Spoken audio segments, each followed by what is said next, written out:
I've been asked to share my experience on winning government contracts as a disabled veteran business enterprise. But I wanted to go back to the beginning and talk about what led up to this moment here today.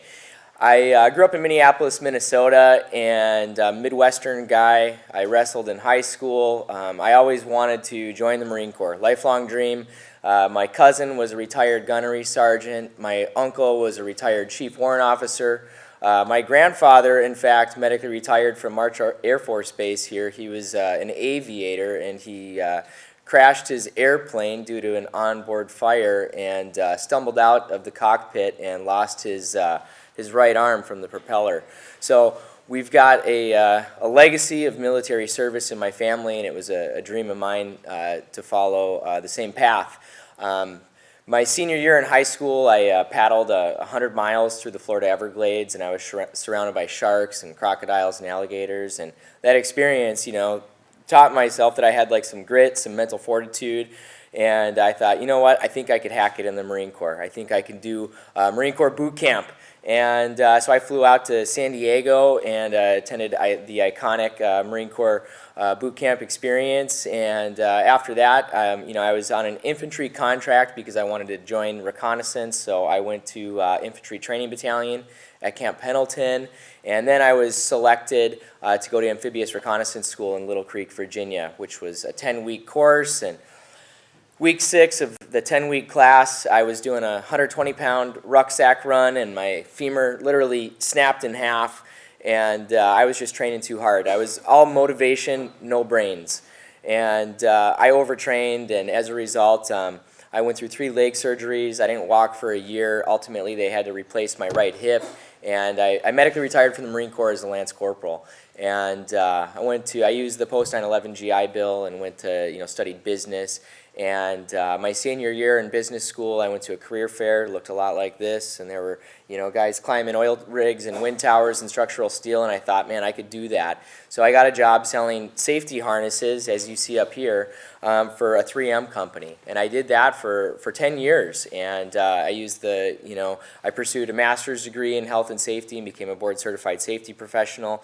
And I thought to myself, at a point, I was watching Shark Tank and watching YouTube videos on how to start a business, and I thought, you know what? I think I can start my own business. I think I have something to offer the world.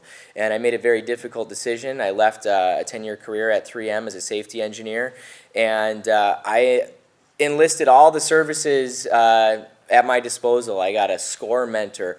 I took free classes at the SBA and PTAC, and I just availed myself to anybody that would listen to me and give me free advice. I wrote a business plan, things like that, and I started my business, Black Box Safety, 2 years ago. And what life has looked like since then is, I started my company, and I started attending events just like this. And I learned very quickly that it's not enough to have the initials DVBE or SDVOB, that in and of itself doesn't mean much. And that I have not gotten a single order or a single piece of business because I am a service-disabled veteran-owned small business. That is not how I have found success. I have found success by attending events like this and telling my story to anybody that will listen. And then, in addition, having a commercially useful function. It's not enough for me just to facilitate a transaction. I must provide value to the government agencies which I serve. Last year, I attended the Veteran Summit for the first time, and I met Albert, and I met Wayne Gross with the DGS and different folks like that.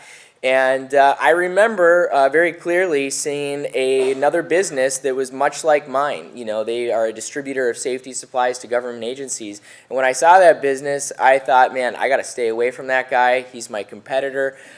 We cannot talk. He can't know that I'm here. And throughout the day, I warmed up and I thought, you know what, maybe this would be a good friend to make. Well, we struck a friendship, and shortly thereafter, within a few months, we partnered on a pretty big opportunity to provide engineered fall protection systems to the California Department of Fire and Forestry. And so we keep those guys safe when they're, it takes 100 aircraft to put out those forest fires, and they get on top of those aircraft, and if they fall off, that's going to result in a serious injury or fatality. So we provide fall protection systems to those guys now. We've been doing, my company has been doing active shooter kits and tourniquets to the VA healthcare system, tourniquets to law enforcement, needle stick resistant gloves to law enforcement. We do the world's first biodegradable nitrile glove to the Department of Corrections. So we are, it's my mission. I got hurt at work and it changed my life forever. It's never going to be the same. So today it's my mission to protect other people at work so that they can continue to do the things that they love with the people that they love to do them with. And so that's what I do. I go to events like this, I tell my story, and I make friends. And anybody that's thinking about doing the same thing, I would suggest the same process. Go to these events and try and make a friendship. Take advantage of the free resources through SBA SCORE and PTAC. And it's not going to be easy, but it is possible, and my testimony speaks to that possibility.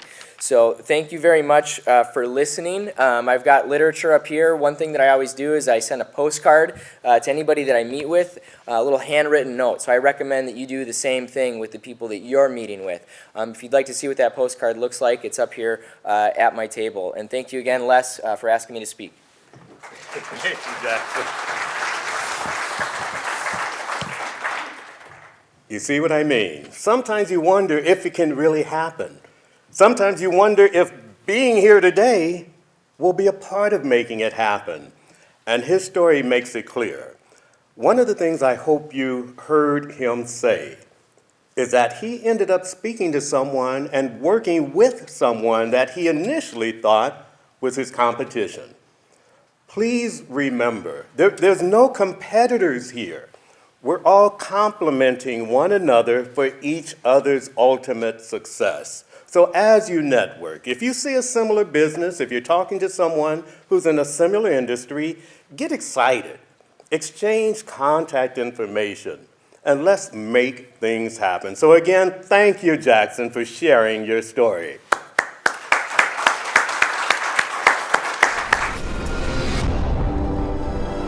OPPS4VETS.com. Handshakes, not handouts.